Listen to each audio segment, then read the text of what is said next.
Now, but what if it was precisely this, namely the existence of central banks and easy money and easy credit, which were the true causes of the crisis? This, as you, I'm sure, know, have heard probably from Bob Murphy, I was not at his speech. This is, of course, what the Austrian thesis is.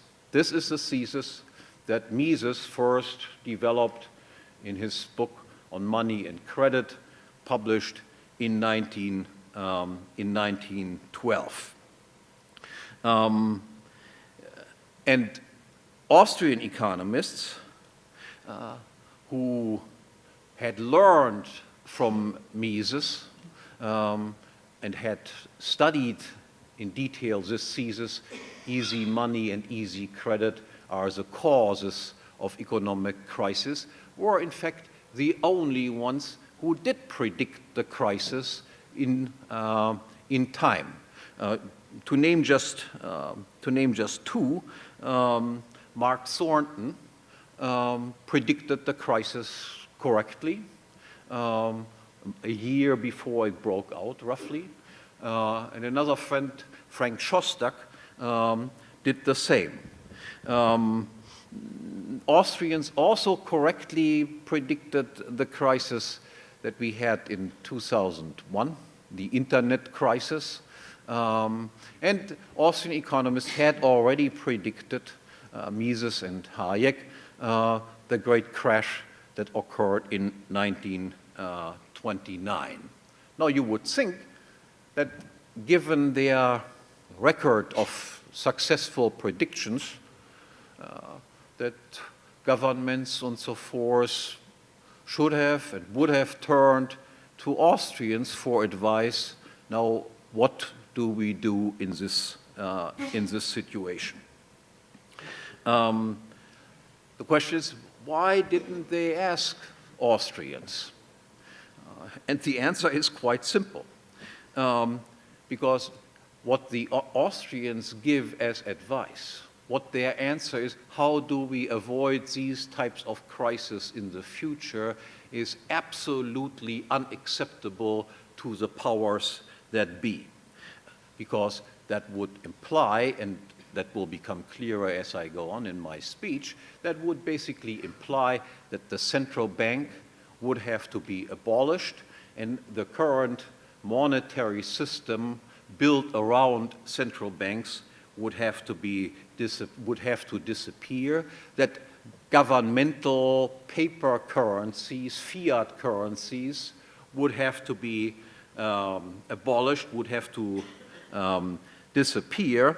And of course, if such reforms would have been instituted, this would have meant mass unemployment among most macroeconomists.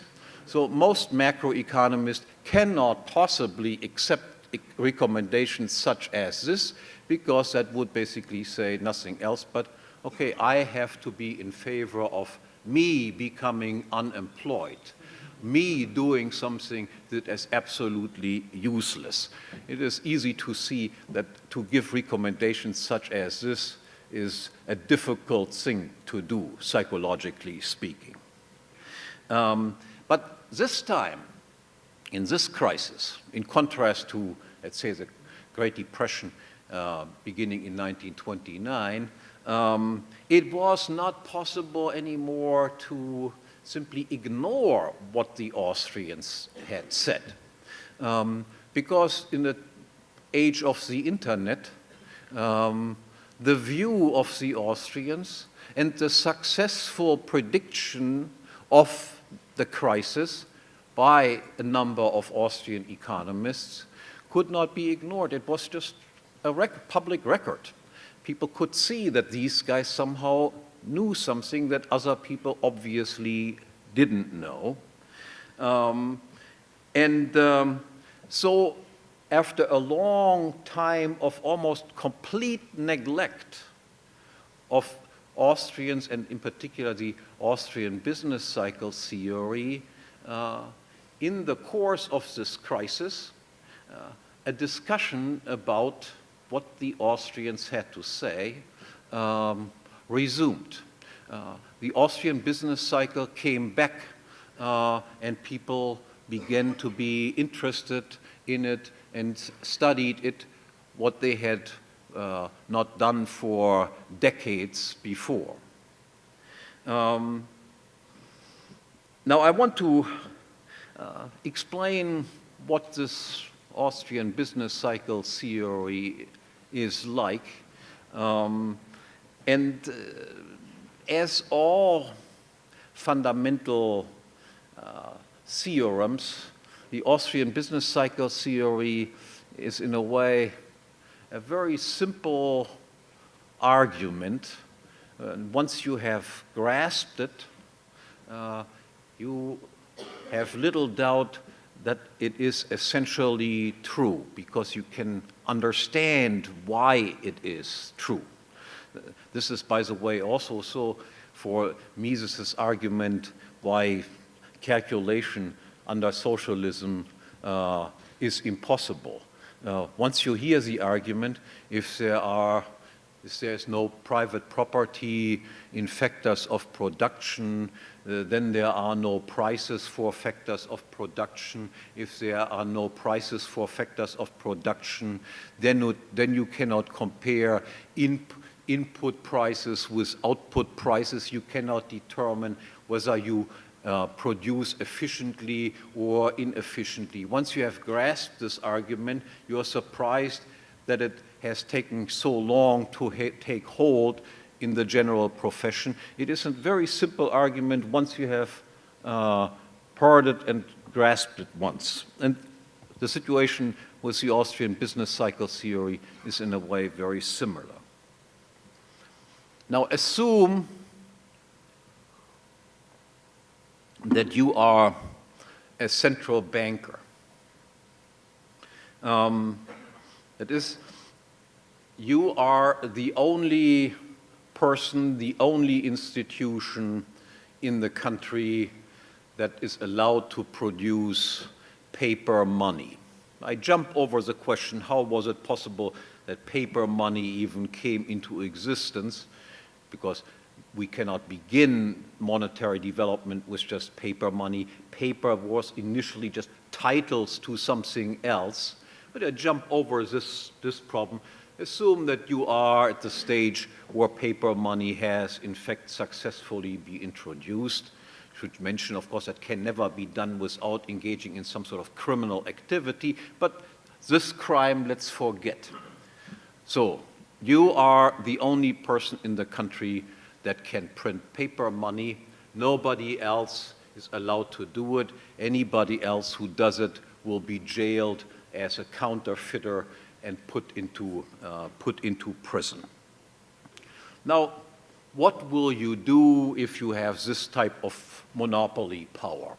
Now, if you were an angel, you might not do anything. But if you are just a normal person, you will, of course, realize that you have some sort of magic wand.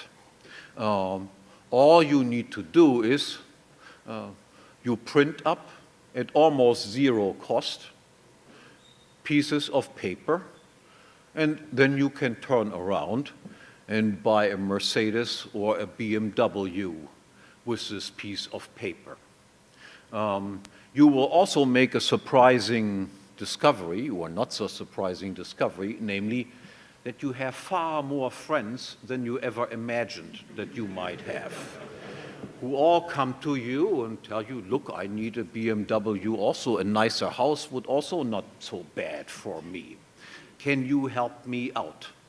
And they, of course, will also promise to help you out insofar as to propagandize the idea of how valuable your service is as a central banker, that you can print money out of thin air.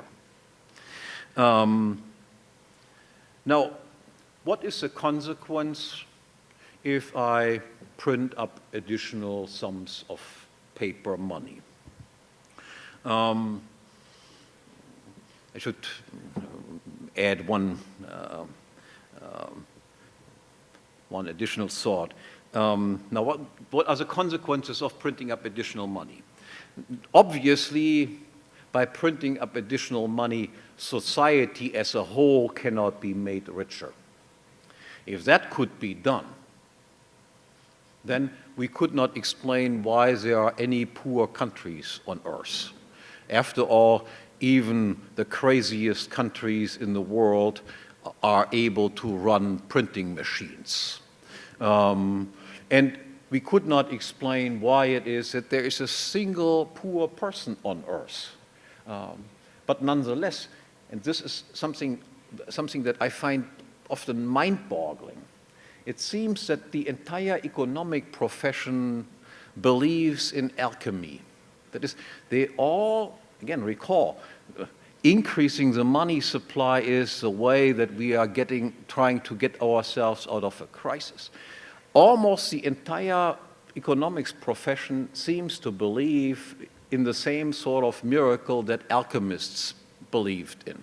That you can take something that is absolutely worthless and somehow create wealth with this. Additional pieces of paper are just that, additional pieces of paper, not increasing the wealth in society that consists of consumer goods and producer goods one whit. Now, what this new money does is, of course, it raises prices. But while it cannot make society as a whole richer, it can make those people richer who get the money first and spend the new money first. He who gets the money first can now buy additional goods. Prices then begin to rise. Those people who get the new money last, or not at all, or later, they will have to pay higher prices.